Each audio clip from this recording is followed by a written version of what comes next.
Welcome to OWAD Today. I'm Sophie, your pilot into the universe of Chinese. Let's continue unpacking lookalikes. And today's new week, we're starting off with this commonly seen Chinese character.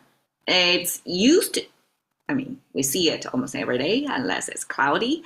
And we have many expressions incorporating this character because it's related to our everyday life, which is 日, this sun symbol. And Chinese is a pretty boxy language, so we didn't draw a circle here as people draw a real sun, right? Even for the kids with the sun rays and all that, right? At least it's circular. But when it becomes writing friendly, everything got rectangularized. And the sun symbol closest to sun would be this box thing. And then what's the middle line in it?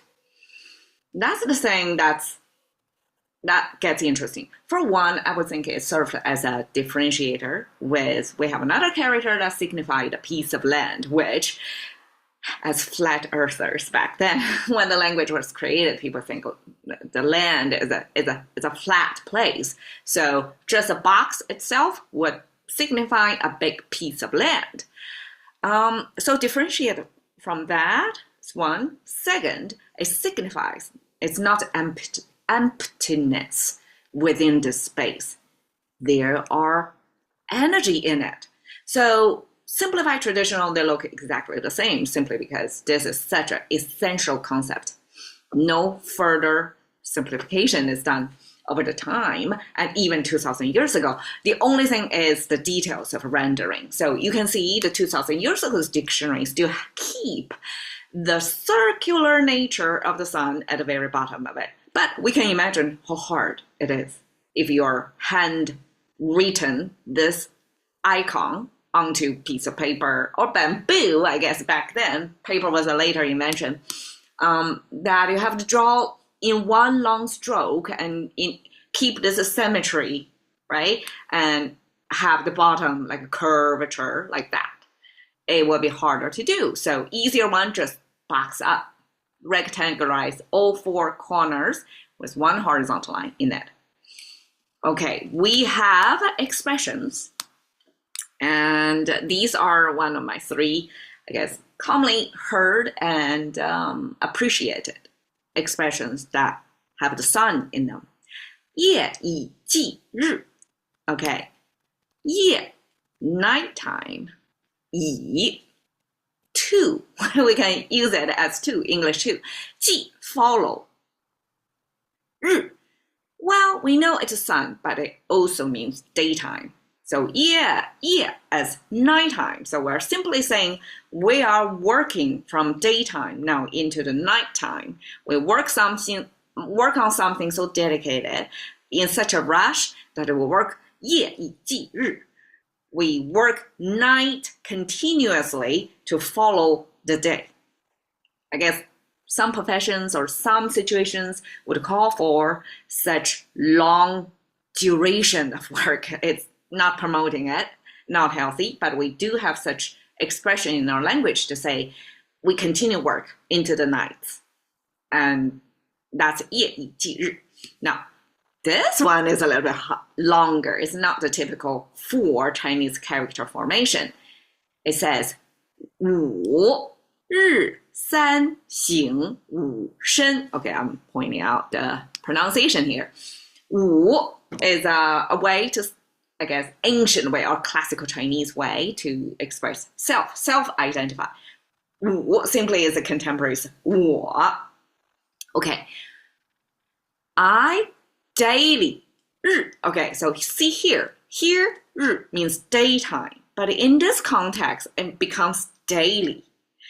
You see, the sun in different expressions have to be translated. The same character in Chinese have to be translated into different English words to apply to the context. But essentially, they all point to the same thing. So in this case, 我五日, me or I, daily. 三3 horizontal lines.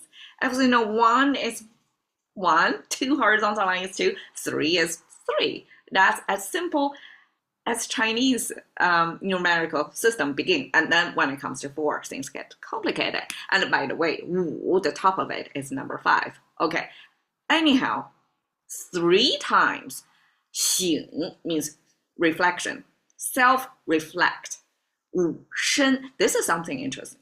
When in English we have myself, right? Simply self, pointing toward, I guess, your mental, cognitive, emotional processing and all that. It's more about your brain function. You as a soul, as a spirit, as consciousness. But Chinese use the body to represent the person. So, I mean, obviously, when we do 3 times reflective thinking about our own behavior, kind of intentionally be self-aware, we're using our brain to do so. However, Chinese express it with me every day, 3 times reflect on my own body. So we're using own body to refer to ourselves. That's an interesting phenomenon in Chinese. We use mouth to represent the whole person. Now we use the whole full body, the physics of ourselves, or the physiology. I mean, physiology means the mechanics, right? How everything works beneath the skin level. But this use the whole body, the physical structure of yourself as a self-pointer. So instead of pointing to just your brain, we're pointing to your whole body. And I guess I can excuse Chinese from here that, as some of you may know, that Chinese view a person as a whole person. We don't have a dichotomy as in the Western civilization that would think, okay, take out the brain and the body as 2 separate things. We collapse them into one unit, and that is shen, this whole body, full body thing. And that's integrative viewpoint of ourselves. And I guess that we can almost say, okay, in that sense, Chinese almost like more comprehensive to treat ourselves as the whole body. My second thinking is 三省, reflect on our own behaviors, interactions, or how we treat others or ourselves. This treatment or the thinking about people or talking to people, this interaction, we reflect it 3 times through the day on a daily basis. And that behavior level have to be carried out by this body, this embodiment. That's what AI cannot do. They don't have this bodily experience. And when Chinese say we have to reflect on our own body, that means what this body actually did. And we, as a self-awareness, almost like to extract our consciousness or awareness to be away from this body. Therefore, you can supposedly objectively critique yourself of what you did. And that we use the body to intentionally to create this distance so that you can look at yourself, how you behaved. Okay. 日薄西山. This is a very poetic set expression that everybody uses. And we don't even think much about it. But we know, okay, the sun set down at the west side. So we say, now on the west side, the mountain is there. But this keyword, this 薄, means thin. The sun gets skinnier when it's setting down at the west side mountain. Isn't that true? When the sun rises or setting, the sun, when it's rising, is getting fatter, so to speak, or thicker, or bigger, larger, stronger, versus 薄, give it a sense of it's getting thinner. The energy goes down as the sun set.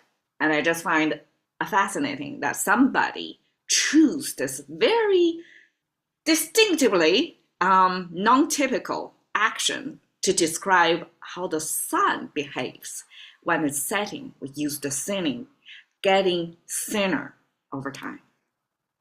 There we go. Sun, 日. Thank you for your time. See you another day.